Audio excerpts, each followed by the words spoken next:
d'être venus, merci aux intervenants, merci à la CCI de Paris de nous accompagner depuis plus d'un an sur nos Afterwork IPA. Pour ceux qui ne connaissent pas, et c'est la première édition où vous venez, IPA c'est quoi? C'est inspiration, partage, apéro. On fait ça à peu près tous les 3 mois sur des thématiques entrepreneuriales. On en aura une prochaine édition en juin qui arrive bientôt.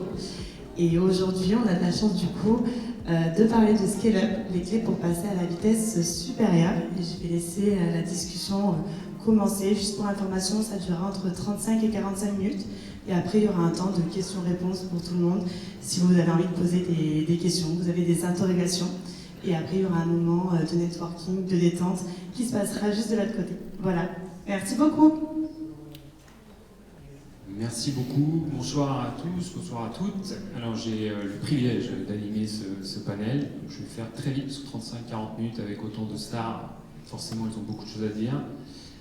Ce qui les rassemble, c'est ce moment où ils sont passés d'une organisation, d'une idée, d'une super motivation, où l'énergie, la passion, l'enthousiasme étaient vraiment le moteur pour faire quelque chose. Et rapidement, le succès est arrivé. Et ils sont passés à ce moment où on passe de vraiment l'enthousiasme et l'énergie positive à faire les choses, à devoir s'organiser, processiser, grandir.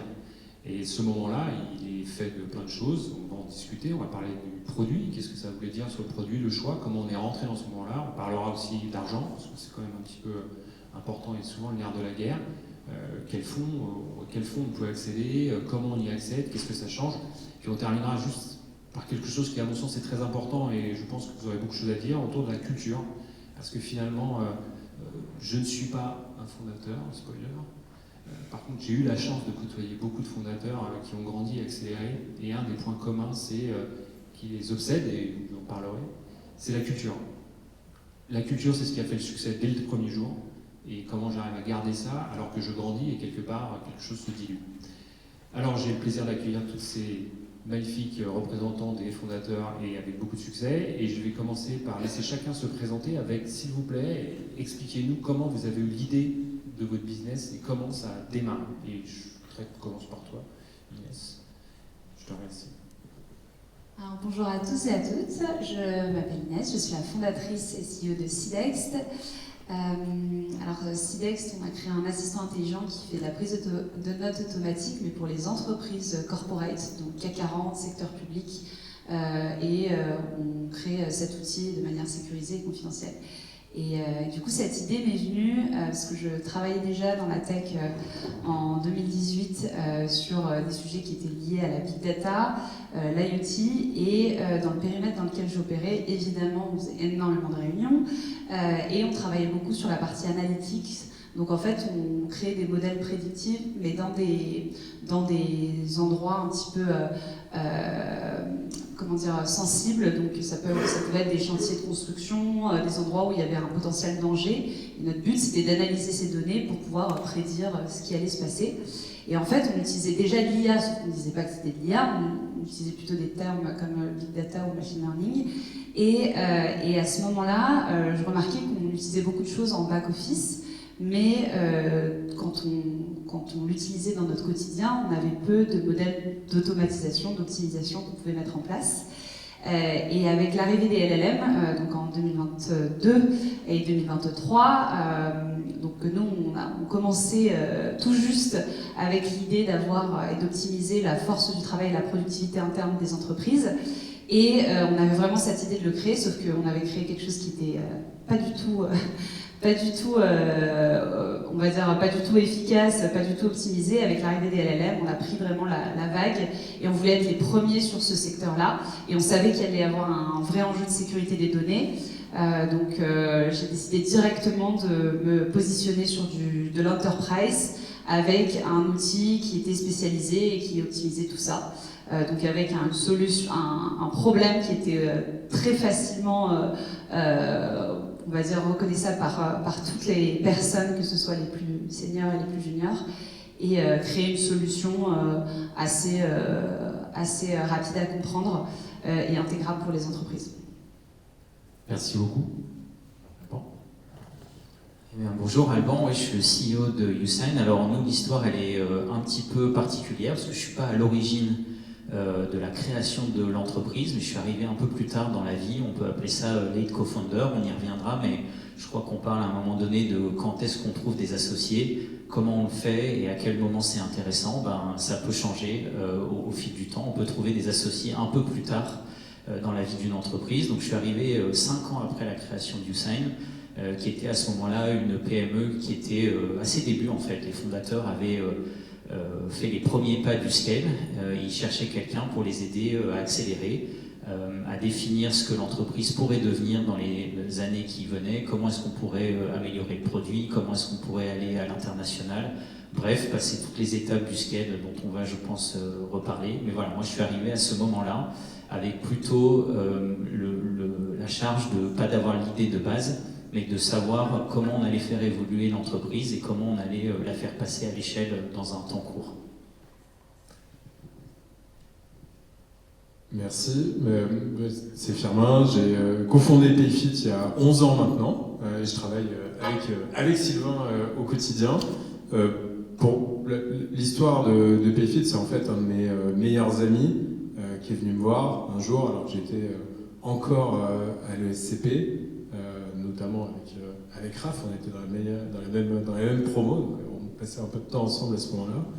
Et un de mes amis qui est venu me voir, qui m'a dit bon, ben là, on a déjà créé une boîte quand on était en terminale, on avait dû s'arrêter ensuite, mais là j'ai vraiment une super idée, en fait, on va recréer de zéro en fait, une solution de paye pour les petites boîtes en France, parce que y a rien qui existe, c'est horrible, tout le monde dit que c'est horrible, que c'est moche, qu'on comprend rien, que c'est cher, ça prend du temps, donc là, je vais t'inventer un langage de programmation, puis toi tu vas devenir expert de la paye française en apprenant sur internet, et puis tu vas coder un produit de paye avec ce langage.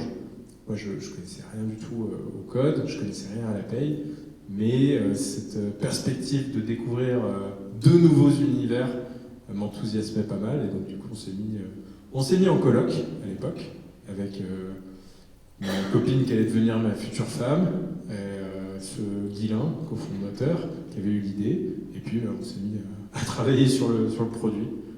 De 6 heures le matin à 21 heures le soir, jusqu'à temps qu'on ait une version qui soit présentable à des prospects, à des investisseurs, à des gens qui pourraient nous rejoindre dans l'aventure. C'était ça les débuts de Payfit.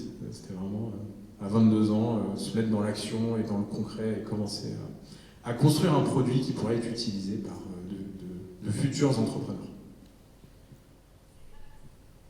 Et bonjour à tous, moi c'est Raphaël Meglio, donc je suis un des 3 cofondateurs et le dirigeant de Matera. J'ai commencé juste après Firmin, qui a rappelé qu'on était ensemble à l'école à l'époque, et c'est un peu les premiers succès aussi de Firmin qui m'ont poussé à me bouger le cul et me lancer dans l'entrepreneuriat. Il se trouve que j'ai acheté un appartement moi-même à Saint-Ouen, c'était un investissement locatif. J'ai utilisé mon prêt étudiant pour acheter cet appartement où il y avait déjà une locataire dedans. Et j'ai vécu des problèmes moi-même d'un copropriétaire, c'est-à-dire recevoir ce qu'on appelle des appels de fonds, ne rien y comprendre, ne pas réussir à joindre son syndic. Et c'est à ce moment-là que j'en ai parlé à Victor, qui était mon associé, qui est toujours mon associé. Ensuite, il y a Jérémy, qui est un 3e associé technique qui nous a rejoints. Et on s'est lancé dans l'aventure à ce moment-là, en développant un SaaS qui permet aux gens de gérer eux-mêmes leur copropriété et de résoudre pas mal des problèmes que ce gros secteur vit au quotidien. Et donc de 2017 à aujourd'hui, ça fait quasiment 10 ans maintenant bientôt.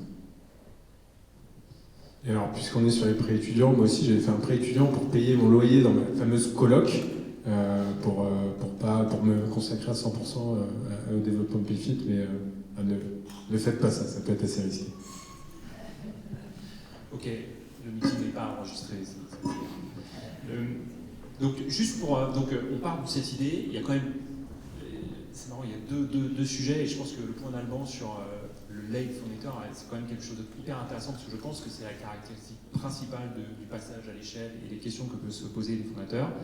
Il y a deux éléments très forts. Le premier, c'est l'association des personnes. Et on y reviendra, je pense qu'on en parlera dans la culture, comment on garde ça, c'est très fort au départ. Et puis il y a cette capacité à faire un constat à un moment donné et de se lancer. Sur ce constat, on fait un produit. Moi, je voudrais savoir simplement... au départ, quand vous vous lancez, est-ce que le produit sur lequel vous faites, est-ce que vous êtes sur un produit qui très rapidement vous avez besoin de le challenger avec son marché adressable que vous avez envisagé? Ou est-ce que vous êtes vraiment, avant d'aller me confronter au marché, je vais passer du temps sur ce produit parce que j'ai besoin qu'il ait, ou vous êtes mis une ambition de qualité de produit qui fait que le good enough, ça ne marche pas. Vous voulez quelque chose de beaucoup plus abouti pour vraiment vous lancer plus à fond sur la partie commerciale. Je ne sais pas qui veut prendre en premier ce sujet. Je connais bien la réponse de Phi, mais elle est intéressante. On peut démarrer avec Phi et ensuite, je pense qu'il y a d'autres, notamment chez Inès, je pense que la traction est différente. Ouais, tout comme sur le pré étudiant, on a fait des trucs qu'il ne faut pas faire. Hein. C'est-à-dire qu'on s'est enfermé dans notre coloc et pendant plus d'1 an, on n'a pas parlé à des prospects ou à des clients. On a construit le truc. Parce qu'en fait, on disait, voilà, sortir les fiches de PS, se connecter à l'URSSAF, alors on sait ce qu'il faut faire. C'est un besoin primaire des entrepreneurs, c'est comme l'électricité pour les particuliers. Donc on va le faire, mais d'une façon très différente qui permet de le faire soi-même en tant que non-expert de la paye. Donc on n'a pas besoin de parler à des experts. On va vraiment amener un regard neuf sur le sujet et puis faire les choses comme nous, qui étions à l'époque non sachants sur le sujet, on aimerait qu'on les fasse. Donc on a passé plus d'1 an à construire le produit et c'est qu'au bout d'1 an qu'on est allé voir des boîtes tech parisiennes, petites boîtes qui se lançaient aussi comme Nestor, comme Hitch, comme Merci Andy, plein de boîtes de The Family à l'époque, en fait, début 2016, et qu'on a mis le produit dans les mains et qui nous ont dit ah oui c'est génial, ça produit des fiches de paie, des déclarations sociales, on le veut, c'est super. Mais donc on a mis beaucoup de temps en fait avant de mettre le premier produit dans les mains des utilisateurs. Et donc, est-ce que parmi nous, l'approche différente est plutôt d'aller se confronter au marché et de cette idée, de cette intuition, est-ce que finalement on ne construit pas un peu plus le produit, voire le service si on est un peu plus dans le B2B, grâce à ces premiers retours? Alors moi j'ai un peu fait l'inverse, c'est que j'ai fait le fake it until you make it. Moi j'étais avec 3 slides et j'allais dans des événements. Alors mon truc c'est d'aller voir les gens en face à face en fait, parce que je veux voir leurs réactions, je veux voir tout ce qui est langage corporel aussi pour essayer de comprendre si la personne est vraiment intéressée, pas intéressée, et d'avoir le maximum de retours directement. Et j'arrivais plutôt avec une approche de je pense à ce produit qu'on est en train de créer. J'avais créé une sorte de via Figma, une sorte d'interface pour leur montrer un petit peu à quoi ça ressemblait en leur disant voilà, on peut cliquer là, etc. Si demain je vous le propose, est-ce que ça vous intéresse? Vous pouvez me donner des feedbacks. Donc j'allais vraiment vers une approche plutôt saine, pas de sales dans le sens où j'allais vraiment les chasser, mais plus dans le sens où j'attends d'avoir du feedback. Et si je voyais qu'il y avait de l'intérêt, que les personnes disaient « c'est génial, j'adorerais avoir ça », je leur disais « ça tombe bien, ça sort dans 3 mois, je serais ravie de pouvoir vous le mettre entre les mains et que vous soyez vraiment les premiers à l'avoir en accès privilégié. Et en plus de ça, grâce à vos feedbacks, vous aurez un produit qui est extrêmement personnalisé par rapport à ce que vous faites. » Et donc à travers ça, donc j'ai vu qu'il y avait des grands groupes qui pour le coup étaient intéressés et qui étaient prêts du coup aussi à payer, parce qu'il y avait le côté où c'est bien de faire des POC, mais les POC gratuits pour moi c'est pas des POC. Il fallait aussi que derrière ils puissent commit sur une enveloppe qui restait raisonnable, mais pour moi qui était évidemment assez changemaker. Et au bout du 3e, je me suis dit ok, maintenant il faut qu'on fasse un produit, et maintenant on a 3 mois pour le faire.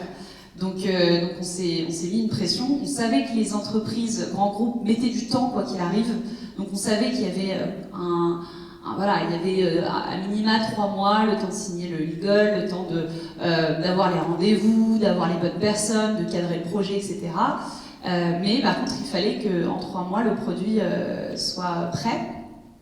Évidemment, avant ça, on a fait quand même un travail d'analyse pour savoir si c'était faisable ou pas de le faire, mais à l'époque, c'était vraiment d'aller parler au maximum de personnes possibles pour comprendre si ça valait le coup d'aller vers cette direction, d'investir le temps et l'argent. J'ai pas pris de prêt étudiant, mais en fait, j'ai pris le maximum de subventions qu'il y avait sur le marché. Donc j'avais pas le droit à l'erreur parce que j'ai fait un all-in sur la BPI, le réseau Entreprendre, qui est d'ailleurs un prêt d'honneur, tous les prêts d'honneur qu'il y avait, et les quelques concours que j'avais gagnés d'entrepreneurs, il y a plein de concours à Vivatech, etc. Et en fait, j'ai pris toute cette enveloppe et je me suis dit, ok, maintenant il faut que je crée un produit avec ça, et il fallait pas que je fasse l'erreur de brûler tout cet argent sans avoir un produit avec des vrais clients derrière qui payent. Donc, deux approches très différentes, mais finalement une traction qui est prise. Donc on va basculer parce qu'il faut qu'on garde du temps aussi pour les échanges avec tout le monde. Mais donc une fois qu'on a généré cette traction, et d'ailleurs peut-être qu'en conclusion on pourra revenir, est-ce que si c'était à refaire, est-ce qu'on aurait la même traction, est-ce qu'on aurait la même balance, est-ce que c'est intéressant de voir ça. Se pose la question, ok, l'accélération. Et l'accélération, suivant l'échelle de temps qu'on se donne, il y a besoin de moyens supplémentaires, et donc on rentre dans le circuit, mais peut-être que vous avez une opinion différente, de accéder à des investisseurs, lever des fonds pour aller chercher une ambition différente. Donc ce moment-là, une fois passé ce premier décollage, j'aimerais bien entendre, peut-être on peut passer avec les autres là-dessus, sur comprendre à ce moment-là, qu'est-ce qui fait que vous vous dites c'est maintenant. Ce qui est intéressant, c'est de comprendre la décision, voilà, quel est les phénomènes déclencheurs, évidemment une ambition, mais et surtout comment ça se passe les premiers temps. Oui, je peux raconter ce qui nous est arrivé à nous. Je pense qu'en 2017, du coup, c'était notre première entreprise, et dans la levée de fonds, alors c'était vrai à l'époque, c'est probablement encore assez vrai aujourd'hui, il y a un effet assez moutonnier. C'est-à-dire que je vois Firmin qui a levé de l'argent avec, je ne sais plus qui c'était à l'époque, Axel ou je ne sais qui. Je vois les Échos, Madines, etc. Et du coup, il y a un espèce de réflexe un peu moutonnier de se dire, bah, nous aussi, on va lever de l'argent, alors qu'on ne sait même pas si on en a vraiment besoin, est-ce qu'on a fait suffisamment de preuves pour le faire ou pas. Et je pense qu'aujourd'hui, je ferais les choses un peu différemment. C'est-à-dire que de réfléchir à, en fait, quels sont les éléments bloquants pour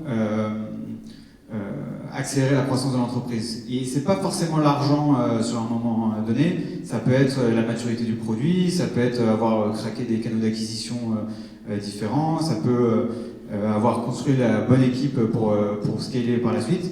Mais la question de la levée de fonds ou du financement, c'est une question parmi d'autres qui est juste, est-ce que je suis à même aujourd'hui de croître et de croître très rapidement? Est-ce que j'ai besoin de cet argent-là? Et il peut y avoir d'autres raisons qui empêchent le développement et la croissance de la boîte, qui ne sont pas forcément la levée de fonds.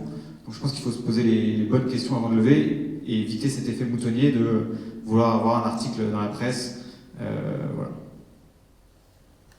Chez Youssine. Non, tout à fait d'accord. En fait, le sujet n'est pas tant de lever des fonds pour lever des fonds, mais il faut savoir déjà est-ce qu'on en a besoin, et puis ensuite, pas toutes les entreprises ont le profil pour lever des fonds. Donc les VC, c'est un monde très normé, ça répond à des codes, à des métriques qu'on va vous demander, et pas toutes les entreprises sont faites pour ça, et c'est ok, il y a d'autres moyens de se financer aussi si on en a besoin. Mais donc dans notre cas, ce qui a déclenché ça, c'est que l'entreprise, sur ses 5 premières années, elle a fait 0 à 2 millions, 2,5 millions de revenus, puis ensuite en 2 ans, elle est passée de 2,5 millions à 6, voire 7. Et donc là, on se dit, il y a une pente d'accélération. Est-ce que j'ai envie d'aller plus vite encore? Est-ce que je peux le faire? Est-ce que j'ai craqué un certain nombre de choses qui veulent dire que je peux vraiment accélérer? Et si la réponse est oui, l'argent peut faire en sorte qu'on exploite ce qu'on a réussi à faire. Et donc, c'était notre cas. Voilà. Donc à ce moment-là, on a fait une levée de fonds en 2021 auprès de VC classiques. Et donc, une fois qu'on a tout cet argent, c'était 30 millions nous, à l'époque, on l'a engagé dans ce qui fonctionnait déjà mais qu'on pouvait accélérer, à savoir l'international, donc créer des équipes ailleurs qu'en France pour essayer d'agrandir notre marché cible, améliorer le produit, passer d'un produit qui fait uniquement de la signature électronique, qui est très ciblé, qui marche bien, mais à quelque chose qui peut amener plus de valeur à nos clients. Et puis en général, à ce moment-là, on a une base de clients installée, donc ça peut être un peu plus facile de leur vendre des produits supplémentaires, de l'incrément, et pas aller chercher que des nouveaux clients. Voilà. Mais donc ce que ça a changé aussi derrière, il faut peut-être en parler, c'est qu'une fois qu'on a des investisseurs, qui ont mis pas mal de fonds, la donne change un peu et on attend d'autres choses de nous derrière, donc par exemple des croissances plus fortes en général que ce qu'on s'imposait avant d'avoir des VC à la table et des perspectives assez court terme, 3 à 5 ans en réalité, c'est assez court terme dans la vie d'une entreprise. Donc c'est bien, on a des fonds, on peut faire d'autres choses plus, mais on a d'autres gens à la table, on a d'autres contraintes, et notamment en matière de performance. Et là derrière, on peut rejoindre la culture si on en parle après, mais entre une entreprise qui est bootstrap, donc qui s'autofinance, qui est avec juste ses fondateurs, une première équipe, et puis une entreprise qui lève beaucoup de fonds auprès de VC et qui se doit ensuite d'accélérer et de faire de la performance, la culture, elle doit s'adapter, elle ne peut plus être la même. Ouais, je suis d'accord là-dessus. Je voudrais juste peut-être vous entendre sur la notion de est-ce que cette levée de fonds, au-delà de la culture, et on va en parler, il n'y a pas un sujet aussi de contrôle. Quel niveau de contrôle? Est-ce que votre niveau de contrôle en tant que fondateur, en tant que vraiment pionnier de l'entreprise, comment vous ressentez cette levée de fonds vis-à-vis des nouvelles obligations qui viennent avec les nouveaux investisseurs? Est-ce qu'il y a à un moment donné, les croissances folles, les accélérations subites, est-ce qu'il y a vraiment une notion de contrôle que vous sentez à un moment, pas vous dire qui vous échappe, mais ça devient très gros, les enjeux augmentent? Comment vous gérez ce moment-là? Ouais, déjà, ce qu'il faut comprendre, c'est que quand on parle de levée de fonds, ça touche à plein de choses qui sont très différentes. C'est-à-dire, c'est pas tous les mêmes investisseurs, ils n'ont pas tous le même horizon de temps, c'est pas tous les mêmes conditions, c'est pas tous la même part de détention du capital, et donc tout ça, ça a des implications qui sont extrêmement différentes. Et donc aujourd'hui, par exemple, quand je discute avec un éventuel nouvel investisseur, une des premières questions que je lui pose, c'est quand est-ce que le fonds a été créé? Parce que je sais qu'au bout de 10 ans, ils sont obligés de clôturer le fonds. Et donc s'ils l'ont levé il y a 5 ans, ça veut dire qu'il va devoir sortir dans 5 ans. S'ils l'ont levé il y a l'année dernière, ça veut dire qu'il peut rester 9 ans. Et donc il y a aussi un peu de granularité et de maturité à avoir sur les conditions d'une levée, qui est l'investisseur, se renseigner sur ses autres participations, comment il s'est comporté par ailleurs. Moi j'avais aussi Kima au capital. Je me rappelle que pour notre seed ou notre série A, je ne sais plus, il m'a dit si tu lèves avec tel investisseur, je ne participerai pas au tour, quoi. Enfin, je ne l'avais pas encore au capital, on levait notre seed et Kima devait participer et il m'a dit si tu fais rentrer tel fonds, moi je ne rentrerai pas au capital de Matera, quoi.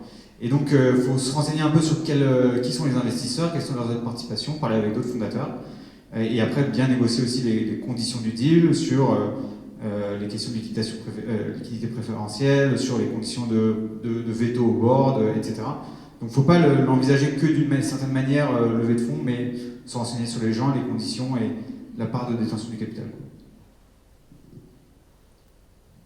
Ouais, pour compléter ce que tu dis, Raph, effectivement, il y a un truc qu'on regarde beaucoup quand on est CEO, fondateur et qu'on fait une levée de fonds, c'est à combien d'argent on est capable de lever et à quelle valorisation. Et ça, c'est vrai à n'importe quel stade de la boîte. Et je pense que les conditions et les personnes avec qui vous levez de l'argent sont hyper importantes, en plus des notions de combien d'argent on lève et de valorisation.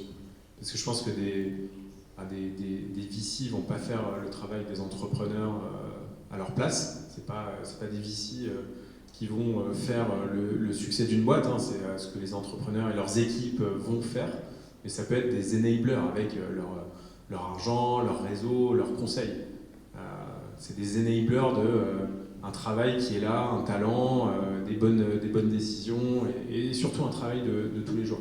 Mais si vous levez avec les mauvaises personnes, il y a plein d'exemples de fondateurs à qui c'est arrivé, ça peut être catastrophique. Avec des VC qui plantent des boîtes à n'importe quel stade de développement parce que en fait, voilà, c'est des personnes qui ont un intérêt avant tout financier. Ils sont pas, il y a une grosse différence. C'est pour ça qu'il y a des VC et des entrepreneurs. Hein. Des VC ne sont pas habités par la mission de la boîte. Il y en a certains si, mais la plupart, c'est pas tellement la mission de la boîte ou la culture ou l'innovation sur un marché. Même si encore une fois il y a des exceptions. La plupart des VC, et plus vous levez de l'argent tardivement et des montants élevés, à des valeurs élevées, et plus en fait ce sont des financiers. Donc des financiers qui attendent des dirigeants, des fondateurs, qui aient un retour sur investissement. En fait, ils mettent de l'argent pour avoir un retour sur investissement. Donc ça, faut bien le comprendre. C'est pas de l'argent gratuit, même si les valos peuvent être hautes, l'argent peut être plus ou moins facile à avoir. C'est jamais gratuit. Seul argent qui peut être retourné de manière lointaine, on va dire, c'est les fonds Evergreen ou alors la Love Money ou des gens. Il y a des gens, Kima par exemple, avec Xavier Niel, des fonds comme ça. Bon, c'est des personnes qui peuvent vivre 30 ans sans revoir leurs fonds. Ils ont tellement de participation, mais c'est un peu différent. Donc ça, c'est hyper important. Avec qui on lève. Et l'autre truc, là où je rejoins Alban, c'est ne lever que de l'argent dont on a besoin et qu'on sait qu'on pourra magnifier par son travail. Ça, c'est hyper important. Je pense que nous, on a monté la boîte il y a 11 ans. On est passé extrêmement vite, je pense, du premier client jusqu'à 20 millions d'ARR, alors que c'était première first time entrepreneur, première boîte, on avait 23, 24 ans, on a dû passer en 4 ans de 0 à 20 millions d'ARR. C'est hyper rapide, quoi. Il n'y a pas énormément de boîtes qui l'ont fait, je pense, en France. Et si on avait levé 0, en fait, clairement, en 2016-2017, on n'aurait jamais fait ça. On n'aurait jamais fait ça, parce qu'on n'aurait pas pu embaucher les 12 personnes en Product and Tech dont on avait besoin, les 3 personnes en marketing. On aurait dû attendre d'avoir 100K, 200K, 500K d'ARR pour ensuite faire des investissements. Ce qu'on a fait en 4 ans, ça aurait pris 15 ans, mais en fait, on aurait été dépassé. Là, on est déjà en train de construire le produit de la paye du futur. Donc en fait, on n'aurait pas eu le temps de faire ce qu'on a fait. Donc ça, c'était bien.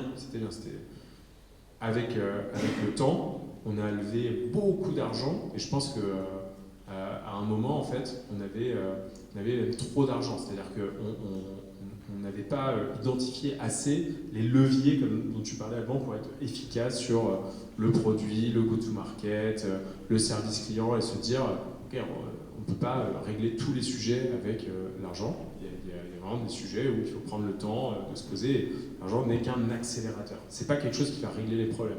C'est juste un accélérateur. Et ça c'est aussi hyper important à comprendre. Juste pour rebondir rapidement sur ce que tu as dit, le timing est extrêmement important. Quand tu l'as mis en avant, je pense qu'il y a une vraie stratégie en fait, de levée de fonds. Lever sur des valos qui sont extraordinaires, c'est génial sur papier pour faire la une de journaux, etc. Mais dans la réalité, il faut penser au but final en fait, d'un entrepreneur. C'est quoi? C'est l'exit, l'IPO. Qu'est-ce qui va derrière cette valo-là? Et de temps en temps, effectivement, avoir une valo qui est beaucoup trop décorrélée de la réalité n'a aucun sens côté business, parce que si on ne revend pas la boîte avec plus cher que la valo, il y a forcément derrière des conséquences. Donc il faut comprendre en fait tout ça et pas être dans un effet FOMO où il faut absolument lever plus que les autres pour pouvoir être mis en avant. Il y a des fois où être break-even, là on est dans un stade où d'ailleurs les valos sont pas top, les levées sont pas les meilleures, mais c'est aussi assez simple parce que du coup on revient vers un modèle où il faut avoir une santé financière de boîte qui est un peu plus stable, où il faut avoir de l'EBITDA positif. C'était des choses auxquelles on parlait pas, auxquelles on en parlait peut-être très peu après le Covid. Et il y a un vrai sujet sur la levée en tant que telle, où il faut tellement bien la préparer que ça doit durer peu de temps, bien viser les bonnes personnes, et il ne faut pas la laisser traîner pendant 6 mois, 1 an, en se disant bon, on va lever quand on va lever, parce que ça envoie un mauvais signe à l'écosystème se parle, et ça doit être vraiment aussi, en tout cas, la manière dont je l'ai pris moi, c'est que c'est comme de la chasse client, sauf qu'il y a un vrai sujet, c'est limite de la séduction entre deux parties, où il faut être un peu, entre guillemets, hard to get auprès du VC qui est en face, et de se dire, bon bah, nous en fait on ne peut pas prendre n'importe quel argent qui est sur la table, nous on sait qu'on a une perspective de croissance énorme, on sait qu'on a un produit qui est incroyable, qu'est-ce que toi tu vas m'apporter en plus de l'argent? Et il y a un vrai côté où justement il faut faire de la due diligence, etc. évidemment, mais aussi essayer de comprendre, ok, en plus de ce que tu apportes sur la table, il y a plein de VC sur la place, pourquoi toi? Est-ce que tu vas m'apporter des contacts? Est-ce que tu vas m'apporter, je sais pas, du savoir-faire dans le domaine, etc. etc. Et il y avait un vrai sujet justement où il fallait bien timer, le faire en un mois, quitte à le faire jour et nuit, mais avec 10 meetings par jour, mais au moins c'est fini et on a toutes les term sheets rapidement et on avance. Et c'est comme ça aussi qu'on paraît un peu plus, on paraît entre guillemets un peu plus sexy auprès du marché financier, parce que du coup il y a un bouche à oreille qui se fait où les investisseurs disent bah il y a telle boîte, il y a déjà 10 investisseurs sur le coup, ils sont en train de closer leur levée, est-ce qu'il faut y aller, pas lever, ils ont dit qu'ils finissaient leur tour dans 2 semaines, donc il faut vraiment se positionner rapidement, et c'est là où on renverse un peu les choses là-dessus. Il y a vraiment un côté où, en fait, vous apportez énormément de valeur, vous allez potentiellement les rendre, peut-être pour certains BA multimillionnaires et pour certains VC faire leur quota de l'année. Donc il faut peut-être renverser les choses et dire que vous apportez plutôt de la valeur plutôt que l'inverse. Enfin, le discours doit être inversé. Merci. J'aurais qu'on passe maintenant à côté organisation et avant, j'aurais qu'on revienne sur ce sujet quand tu as rejoint YouSign qui est hyper intéressant, parce que là, on a donc un produit qui a donné un élan, on l'accélère avec un plan, avec des questions qu'on doit bien se poser pour faire les bons choix. Je trouve que le timing, c'est hyper intéressant pour avoir le bon rush, mais mesurer là-dessus. Mais avec ces moyens supplémentaires, on change de dimension. Il y a souvent, et tu l'as cité Firmin, des recrutements. Quels sont les profils qu'on recrute? Est-ce qu'ils sont différents? Est-ce qu'on va chercher des nouvelles compétences? Est-ce qu'on essaye d'ajouter des compétences déjà existantes ou vraiment, enfin, c'est un vrai changement de mon expérience, c'est le plus douloureux. Mais j'ai eu, heureusement ou malheureusement, des expériences de boîtes qui ont pris ce fameux mur. C'est-à-dire qu'en recrutant beaucoup de personnes, mais des stars, en fait, la machine n'a pas accéléré, elle s'est arrêtée. Parce que l'historique qui avait fait le succès ne comprenait plus le profil des gens qui les rejoignaient, et les nouveaux qui arrivaient ne comprenaient pas les fondamentaux des historiques. Et au lieu d'accélérer, on s'arrête. Et donc, je voudrais qu'on revienne sur ça, l'organisation, les personnes, les people qui nous rejoignent, et cette culture qu'on arrive à maintenir pour continuer à avancer, continuer à avoir la même vélocité, continuer à garder l'esprit fondateur. Je voudrais qu'on commence avec toi, Alain, parce que je trouve que c'est hyper intéressant. La question que je me pose, c'est quand toi tu rejoins l'aventure, est-ce que YouSign cherche une compétence, un profil spécifique? Toi-même, tu cherches aussi forcément quelque chose. Est-ce que tu viens compléter? Comment ça se passe? On est censé prendre la vague que l'entreprise connaît déjà, qui est accélérée encore par la levée de fonds dont on vient de parler. Et donc, on doit chercher 2 choses, mais c'est le cas pour tout le monde en général. On fait grandir le nombre, en effet, de personnes, mais on fait aussi grandir ou amener à maturité son équipe dirigeante. Parfois, il y a des fondateurs, mais il y a aussi, on vient les compléter. Et donc, pour moi, c'est des étapes, quoi. En fait, le scale, c'est pas juste, ça y est, on a appuyé sur un bouton, ça marche bien et ça va bien marcher pour tout le temps. En fait, c'est plutôt, il faut voir ça comme des escaliers, quoi. Il y a des moments, il y aura toujours des moments où ça va pas, où ça se réaplatit. Et donc, on a essayé de le faire par étapes, quoi. Et je pense qu'en plus, on attire certains profils à certains moments de sa maturité. Quand on a 10 personnes et qu'on fait 1 million de chiffre d'affaires, on ne peut pas faire rentrer le même, je sais pas, CRO que quand on fait 100 millions de revenus.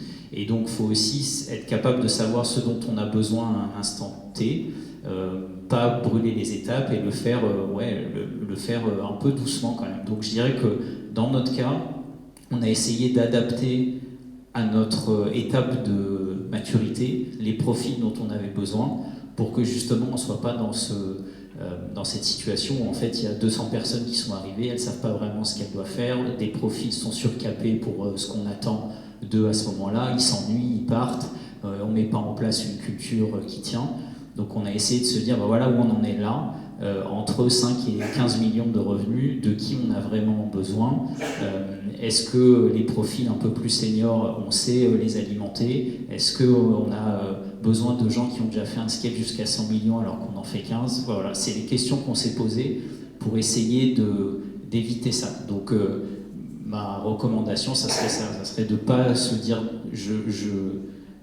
je mets en place toutes les équipes avec tous les managers qu'il faut comme si je faisais déjà 100 millions de revenus, même si j'ai l'argent pour le faire, parce que je ne vais pas pouvoir le contrôler, parce que potentiellement j'aurai des gens que je mets dans des situations qui ne sont pas celles qu'ils connaissent ou qui ne sont pas celles dans lesquelles ils sont bons aussi. Ils amènent de la valeur, mais voilà. Donc il faut les bonnes personnes au bon moment en fonction de ce qu'on doit vraiment délivrer et de ce qu'on a à faire. Ouais, moi j'ai 3 choses qui me viennent à l'esprit là-dessus, et je rejoins pas mal Alban. La première, c'est que, en fait, quand on est jeune entrepreneur, je pense qu'on est un peu frileux à l'idée de recruter des personnes seniors, pas par l'âge, mais par l'expérience, quoi. Et souvent, c'est des salaires qui sont assez élevés. Moi, j'ai monté la boîte, on se payait, je sais pas, 50 000 euros, 60 000 euros au fur et à mesure qu'on gagnait un petit peu d'argent. Là, on doit passer à des salaires qui vont être de l'ordre de, je sais pas, 130, 150 000 euros pour un CFO ou un CRO qui est assez expérimenté. Et on se demande qu'est-ce qu'il va faire avec tout cet argent, il a déjà plein d'argent, pourquoi est-ce qu'on le paierait autant, etc. Et en fait, par exemple, notre CFO qui est resté 4 ans dans la boîte, il a, juste après la série A, il nous a aidé à prendre énormément de recul, il a structuré un peu toute la boîte, il a permis à Matera de comprendre un peu comment fonctionnait son moteur et son modèle, et donc le salaire qu'on lui versait était dérisoire par rapport à l'apport qu'il a eu, et donc je pense que c'est des montants au début qui peuvent paraître assez impressionnants, mais qu'il faut un peu désacraliser comparé à l'impact qu'il peut avoir sur la boîte. La deuxième chose que je veux dire là-dessus, à l'inverse, c'est que je pense qu'il faut se méfier des gens qui disent en fait, maintenant ton rôle c'est un peu de déléguer, de faire confiance, de ne pas t'occuper de tel sujet ou de tel département ou de tel projet, parce que le rôle du CEO est, je pense, de mettre du rythme, par exemple quand on vend un SaaS, un logiciel, c'est aussi de s'impliquer sur la culture du produit, sur la tech, de mettre des deadlines et du calendrier sur ce qui sort, du produit, de la structuration, etc. Et donc je pense qu'il faut vraiment se méfier des gens qui vont dire ne rentre pas dans le sujet RH, ne rentre pas dans la roadmap produit, ne rentre pas sur le discours sales, etc. Et je pense qu'il faut faire exactement l'inverse et rester très proche donc du client, du terrain, mais aussi des équipes et de comment ça se passe. Et la troisième chose que je voulais dire, c'est que moi, on m'a souvent dit on devrait mettre les valeurs de Matera par écrit, la culture, on devrait la mettre par écrit, etc. Et j'ai mis beaucoup de temps à comprendre pourquoi c'était important. Et j'étais très méfiant à l'idée de le faire parce que je disais que ça allait perdre de la valeur à partir du moment où on allait mettre des mots dessus. Et comme j'ai été là depuis le jour 1, j'avais le sentiment que, puisque moi je comprenais ce qu'étaient les valeurs de Matera et la culture de Matera, tout le monde devait le comprendre, quoi.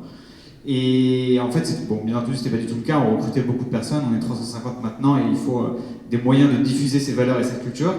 Et du coup, c'est très important, assez tôt, je pense, dans la boîte, et si c'était à refaire, je le ferais plus tôt, de définir très clairement une vision long terme pour la boîte, des valeurs très claires, des méthodes de travail, une histoire de la boîte et par où elle est passée, quelles sont les personnes qui l'ont construite, quels sont les clients et les histoires qui sont les plus qui parlent le plus. Et ça, je le mettrais par écrit très tôt dans la boîte si c'était à refaire demain.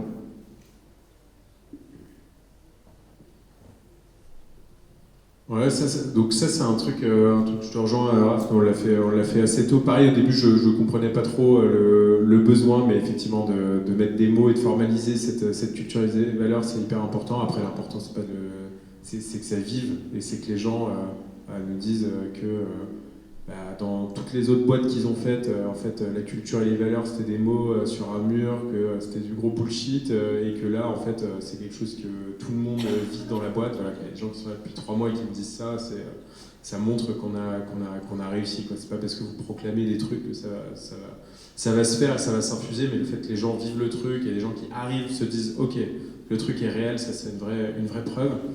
Je suis hyper d'accord avec ton point 2, tu vois, enfin, je racontais différentes phases, mais la première phase de la boîte, où on a grandi super vite, en fait, on avait vraiment des gens qui n'avaient aucune expérience professionnelle, qui arrivaient dans la boîte, qui apprenaient, qui bossaient à fond, qui se demandaient comment ils pouvaient faire mieux, qui étaient vraiment top.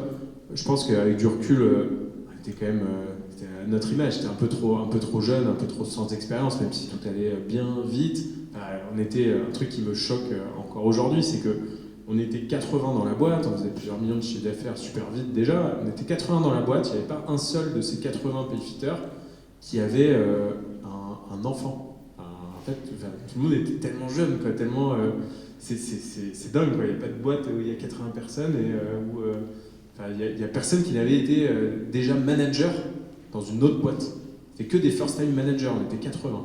Donc là, c'était très extrême, quoi. Encore une fois, il y a peu de boîtes, je pense, qui sont comme ça. Et en fait, en grandissant, je pense qu'on a trop voulu partir sur une autre extrême en compensant et en se disant, bon là maintenant, il faut qu'on mette des couches de management, il faut qu'on aille recruter des gens qui ont pas mal d'expérience sur certains sujets. Et puis effectivement, la tentation de dire « Ah ben ça je lâche, je fais confiance à quelqu'un, il l'a déjà fait 5 fois. Moi j'ai jamais fait ce truc. Voilà, il est expert du truc, c'est un des meilleurs en France sur ce sujet. » Et ça a été, je pense, une erreur d'évoluer là-dessus. Et on a, il y a quelques années, redressé la barre. Et maintenant je sais ce que c'est qu'un profil qui n'a pas d'expérience, mais qui a un potentiel de fou, et qui est capable d'apprendre 10 fois plus vite que plein d'autres gens. Et je sais aussi ce que c'est d'avoir des personnes qui ont 25 ans d'expérience et qui apportent énormément à la boîte, voilà, comme c'est le cas avec Sylvain ici présent. Et c'est le mélange de ça qui fait que, et moi c'est mon expérience aussi en tant que first-time founder, d'avoir vu ces différentes phases et savoir voilà, qui est bon, qui est pas bon. Et c'est pas parce que quelqu'un a fait des trucs incroyables chez Google ou chez Amazon pendant des décennies qu'il va faire des trucs incroyables chez vous. Donc ça c'est un truc que j'ai bien appris, et c'est un mélange qui va faire le succès. Mais en tout cas, le truc de Raph, du deuxième point en fait, en tant que fondateur, en tant que CEO, ne jamais déléguer la compréhension de ce que veulent les clients, l'avenir du produit, où va ma culture de boîte, qui on fait rentrer dans la boîte, comment on bosse, quel est le niveau d'exigence, le rythme qu'on met. Tous ces sujets, en fait, vous pouvez trouver des appuis, des gens qui vont magnifier ce que vous faites, mais en fin de compte, c'est vous le responsable numéro 1, et le seul responsable s'il en restait plus qu'un. Et ça, c'est hyper important à comprendre. Dire que le CEO de la boîte, il fait toujours tous les trucs qui sont les plus importants. Ce qui ne veut pas dire qu'il ne faut pas avoir une équipe de top niveau autour de soi, et qu'il ne faut pas décider de tout le temps et pas laisser les gens respirer, parce que sinon en fait les gens veulent juste plus bosser avec vous, pour vous, en équipe. Mais il faut trouver ce bon équilibre, qui est ni voilà, je fais tout seul, parce que sinon restez tout seul, quoi, et vous ferez pas un truc gros si vous avez l'ambition, et en même temps c'est pas on délègue et puis les autres vont faire, ça marche pas. C'est une saine balance à trouver. C'est hyper compliqué quand on sait pas, quand on l'a pas fait, quoi. C'est hyper compliqué. Merci. On va peut-être ouvrir la question. Je voudrais juste finir sur un point qui est hyper important. Je voulais mentionner, j'ai eu le plaisir d'accompagner quelques fondateurs dans leur recherche de profil au moment d'accélération. Et l'erreur que j'ai faite, c'était de vraiment combler leur désir en termes de profil par rapport à l'expérience. Et je me suis rendu compte très rapidement que c'était une erreur, parce que je proposais des profils qui correspondaient parfaitement à ça, mais qu'à aucun moment on ne confrontait ces profils au fait qu'ils devaient reproduire la compétence qu'on recherche à partir de rien. Et beaucoup de profils seniors en fait sont souvent, et je suis senior donc j'en parle facilement, ont réalisé des choses, mais c'est intéressant de se poser la question de savoir à partir de quoi. Et effectivement, je me souviens dans mon expérience avec Octave chez OVH, où on a été chercher Microsoft, Google, AWS, et en fait on a eu des cadres fantastiques, des gens d'un talent, savoir incroyable, mais qui n'avaient jamais réellement fait la chose depuis une page blanche. Et c'est très important, et donc c'est cette balance entre quelqu'un qui effectivement a le savoir, mais surtout qui peut mettre les mains dedans. Ça c'est hyper important. Donc on va ouvrir la question. Je voudrais juste vous donner une petite réflexion d'un vieux. Je fais le tour de la salle, je pense que, ok, je suis crédible. Les boîtes ne meurent pas à cause de ce qu'on leur fait. Les boîtes meurent à cause de ce qu'elles se font à elles-mêmes. Et donc je trouve que tout ce parcours du début, l'accélération et comment je continue, c'est hyper important et c'est les choix de personnes, c'est de l'exécution. Et il y a très peu d'exemples réellement, sauf catastrophes extérieures qui vraiment sont imprévisibles. La plupart du temps, les boîtes meurent simplement à cause de ce qu'elles se font elles-mêmes ou ce qu'elles oublient de se faire. C'est justement ça, c'est que ça. Maintenant, les questions dans la salle, si vous en avez.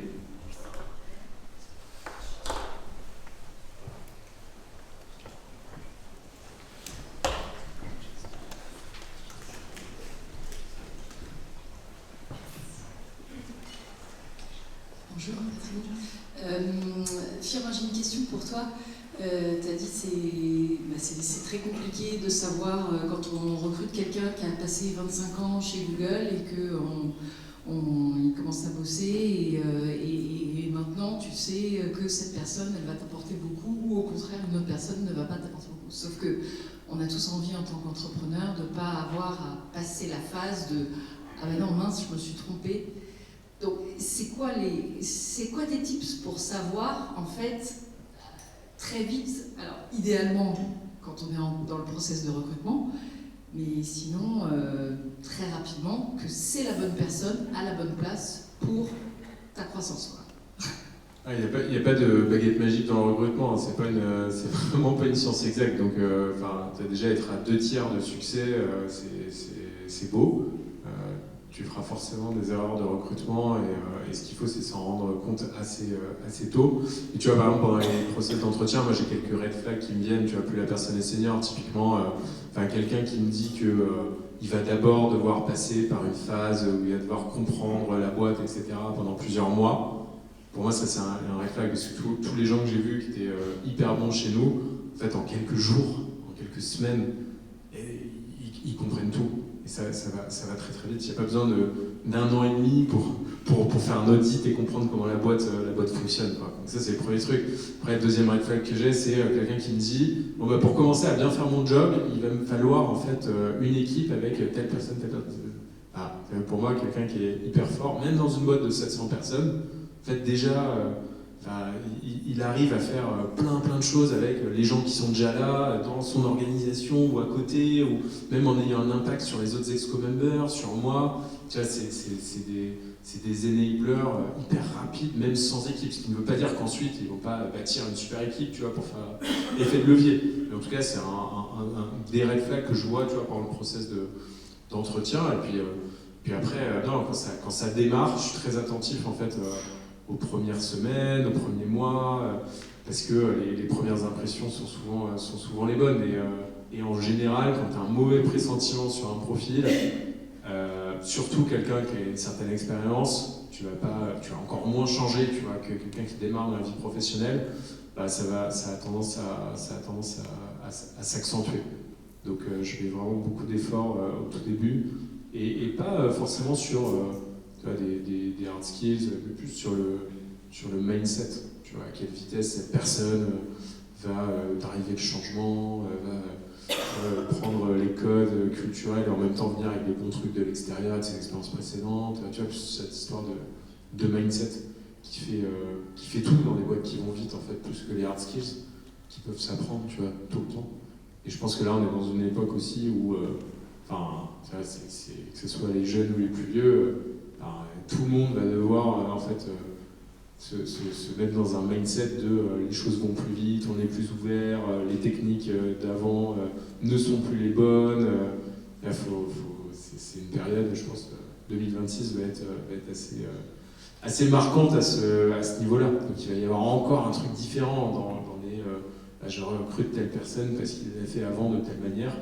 Il y a tellement des nouvelles façons de faire maintenant, partout, surtout, qu'en fait, je dis pas que toutes les plus belles boîtes vont être dirigées par des petits jeunes de 20 ans qui sont des petits génies de l'IA. Mais en tout cas, il va falloir que chacun, tu vois, prenne ce mindset-là, encore plus maintenant. Une autre question de maman Vent. Donc, vous avez parlé de levée de fonds, d'organisation.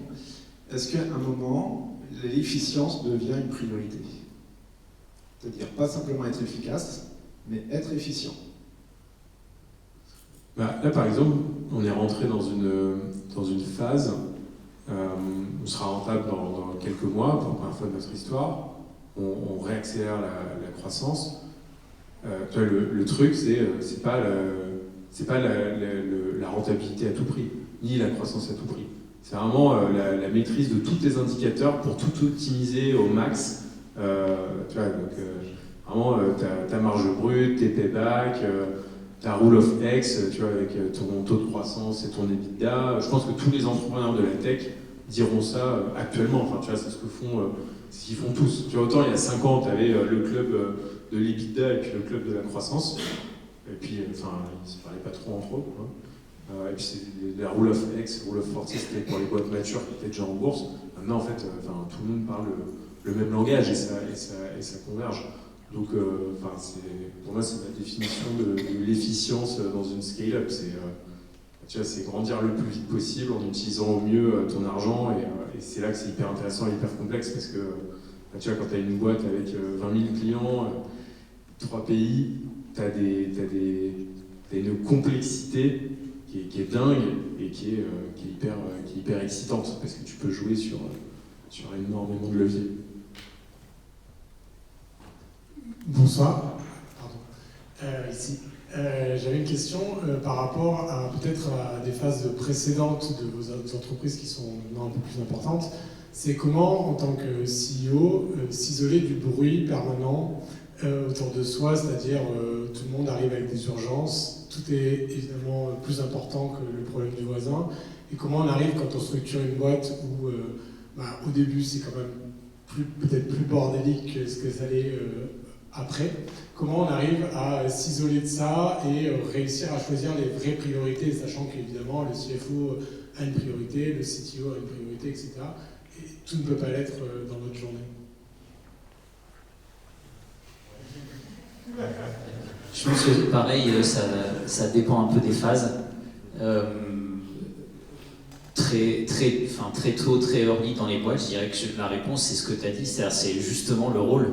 Ou une bonne partie du rôle du CEO, c'est celle-là, c'est d'arriver à prioriser et à donner aux équipes cette priorité-là. Donc qu'est-ce qu'on fait? Le bruit, il n'est pas que pour le CEO, en fait, le bruit, il est pour toute la boîte, partout, dans tous les échelons. Donc quel projet on doit faire? Il y en a toujours 1000. Dès que tu as de l'argent, tu peux faire tout un tas de choses. Et la plus grande difficulté, c'est celle-là, c'est comment tu vas réussir à prioriser.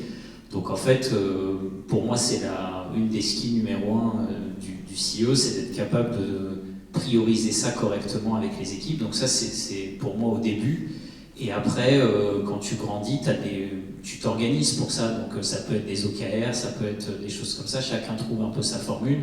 Mais derrière, tu essayes d'avoir une dynamique d'entreprise avec des managers et le reste des équipes pour prioriser ça et pour enlever tout ce bruit, que chacun, sur 3 mois, sur 6 mois, sache à peu près sur quoi se concentrer, savoir qu'il a les bonnes ressources, savoir qu'il s'est bien coordonné, aligné avec les autres équipes s'il en a besoin. Donc je dirais que tôt au début, c'est un peu le CEO qui gère ça, tu essayes d'enlever tout ce bruit et puis d'aligner un peu tout le monde. Et ensuite, tu essayes d'avoir des méthodes un peu d'entreprise pour aligner tout le monde, prioriser tout le monde, la bonne manière autour des bonnes priorités, mais c'est le truc numéro 1. Enfin, c'est ça qui peut te couler une boîte ou faire qu'elle marche bien, c'est sa capacité à bien prioriser au milieu des milliers de sujets qu'elle peut adresser à un moment donné, d'autant plus, et c'est là peut-être le piège, d'autant plus si elle va bien et qu'elle a les moyens, devant toi, tu as tout un tas de choses, puis à chaque étape de croissance, en fait, il faut que tu trouves un autre levier. Comment je fais maintenant, je sais pas, 20 millions pour faire 30 ou 40? Alors là, tu as tout un tas de choix, tu as tout un tas de gens dans l'entreprise qui vont dire c'est ça qu'il faudrait faire, et comment tu priorises ça? Voilà. Ouais, moi je suis très aligné avec ce qui a été dit. Je pense qu'à titre individuel et à titre collectif en tant que boîte, il faut dire non la plupart du temps. À titre individuel, par exemple, je pense que si c'est pas Firmin qui m'avait demandé d'être là ce soir, je serais pas venu. Enfin, j'essaie d'éviter tous les événements de manière générale et le bruit, voilà. Et à titre collectif, je suis d'accord, il faut faire une feuille de route, pas plus que 6 mois ou 1 an, parce que de toute façon, il va se passer 1 milliard de choses d'ici là, et donc ça n'a aucun sens. Mais par contre, c'est important de faire cette feuille de route à 6 mois ou 1 an, à laquelle toute l'équipe va pouvoir se référer quand il y aura des décisions à prendre, quoi. Et je pense que le focus dans une boîte est extrêmement important, parce que quand on est une start-up, on a 1 milliard d'opportunités de construire des nouveaux produits, ouvrir des nouveaux pays, faire des partenariats à droite à gauche, etc. Et le focus est probablement ce qui est le plus démultiplicateur d'efficacité et de croissance par la suite, quoi. Et je pense que, par exemple, ce qui s'est passé un peu avec Anthropic et OpenAI est assez intéressant à cet égard, c'est que OpenAI a fait ChatGPT, Sora, etc. Alors c'est plein de produits qui n'avaient rien à voir, etc. Pendant qu'Anthropic faisait que du B2B et des tools pour améliorer l'efficacité des entreprises dans le monde, quoi. Et du coup, Anthropic a pris beaucoup de longueur d'avance par rapport à ChatGPT, je pense, aujourd'hui. Et je pense que c'est très lié aussi au focus que Anthropic a eu sur Claude, sur voilà, un cas d'usage qui est extraordinaire pour l'intégralité des boîtes dans le monde, versus un OpenAI qui s'est un peu diversifié en répondant à toutes les opportunités qui étaient proposées par l'IA, et qui aujourd'hui les ferment au fur et à mesure. Ils ont arrêté Sora sur l'édition de vidéos où ils ont mis plus de 2 milliards dedans. Enfin, et ils commencent à se reconcentrer sur des choses, et c'est le pouvoir du focus, de la concentration, d'éviter le bruit, de dire non. Ça a beaucoup de pouvoir, et je pense qu'en tant que dirigeant, c'est important d'imposer ça, quoi. J'en profite, j'ai le micro à portée de main. Bonsoir, par ici. Merci pour vos retours d'expérience à tous les 5. Charles Désius, une petite question pour toi, Raphaël, aussi. Tu parlais de la culture d'entreprise. Est-ce que tu aurais des exemples à nous partager sur ce que tu as mis en place chez Matera? Ouais, carrément. Donc maintenant, on a un petit culture book qui résume en fait l'histoire de la boîte, les événements importants et ce qui concerne la vision de la boîte, la mission et les valeurs, et même maintenant ce qu'on appelle les working principles. Et la manière dont on l'a construit, c'était de dire, et ça c'est très important, ce qui est différent aussi, c'est que ce soit vivant. Donc à chaque valeur correspond à un comportement un peu attendu, ou des exemples de pourquoi cette valeur a du sens chez nous. Une des 4 valeurs qu'on a, c'est la transparence, et donc par exemple l'intégralité des salaires est publique, l'intégralité de la détention du capital et des BSPCE est publique. L'intégralité des décisions stratégiques qui sont prises sont publiques. Il n'y a pas de channel Slack privé chez nous, sauf si c'est un sujet people qui va concerner quelqu'un et dont on ne peut pas en parler en public, quoi. Et donc, et cette transparence, on essaie de la faire vivre et donner des exemples concrets pour pas que ce soit juste un vœu pieux et qu'ensuite il n'y ait pas de transparence par la suite, quoi. Et sur les méthodes de travail, on a ajouté ça récemment parce que ça nous a semblé important d'aligner tout le monde autour de 3 méthodes de travail, parce que les valeurs étaient plus suffisantes. Il fallait aussi expliquer aux gens comment on travaille chez Matera, comment ça fonctionne, aux nouveaux entrants et même aux personnes qui sont là depuis longtemps dans la boîte. Et donc il y en a 3.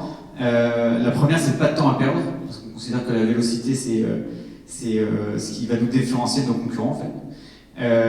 La deuxième, c'est marquer l'histoire, parce qu'on a pas mal d'ambition, on a un marché européen, il y a beaucoup de choses à faire sur notre secteur, et donc on veut pas passer à côté. Et le troisième, c'est garder le bon sens paysan, parce que pendant une période de la boîte, en fait, on s'est un peu éloigné du besoin client et de parler suffisamment de nos clients, et donc on construisait des produits en fait qui n'étaient pas très liés à leurs besoins, et on s'est un peu éloigné de ça, et ça nous a semblé important de le remettre au cœur de la boîte et du moteur de la boîte.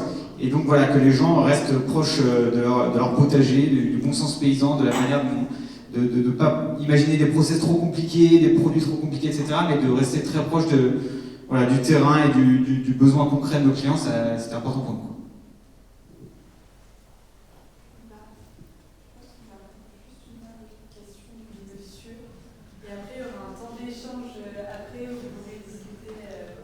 Avec plaisir, merci. On a presque volé ma question, mais du coup, je vais en profiter pour l'approfondir sur la culture. Effectivement, vous avez dit qu'il faut la vivre. Pour moi, la question, c'est comment la maintenir. Ce que j'ai entendu dans la réponse tout à l'heure, c'est de la maintenir en la diffusant dans les processus. Est-ce qu'il y a d'autres choses que vous pourriez dire pour compléter dans peut-être les deux choses marquantes, impactantes que vous avez fait pour maintenir la culture?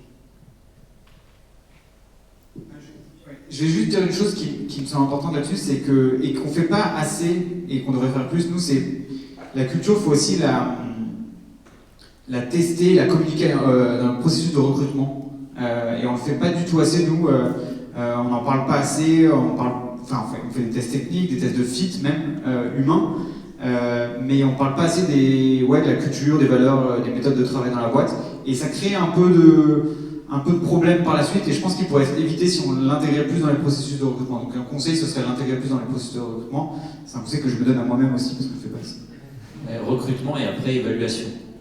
Donc nous, ça fait aussi partie du processus d'évaluation. Donc c'est pas que ta performance, si tu es un sales, c'est pas que tes quotas, mais c'est aussi comment tu réponds aux quelques principes qu'on a. Nous, c'est la même chose. Tu as une couche qui sont plutôt les valeurs, puis ensuite des operating principles, c'est la même chose.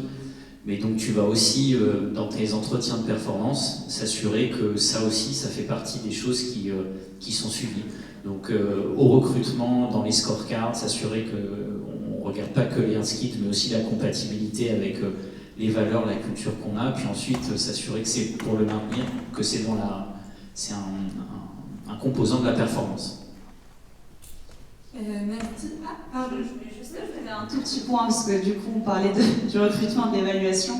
J'allais parler du quotidien, en fait, dans tous les rituels d'équipe que nous faisons. On le dit précisément, en fait, quand il y a un exemple concret de, je ne sais pas si c'est travail d'équipe par exemple, on dit clairement, Marc a fait un super travail d'équipe avec telle et telle personne, il a travaillé et été solidaire sur tel et tel sujet, et évidemment ça marque bien, et en fait il faut aussi le dire et le souligner quand il y a une personne qui le fait devant tout le monde, pour aussi le marquer de manière un peu plus régulière et avoir justement ce rituel entre nous. Donc voilà, c'était juste pour faire la continuité. Merci à tous pour cette belle discussion. Merci à vous d'être venus témoigner. Je suis désolée pour les prochaines questions, mais le temps nous est un peu compté et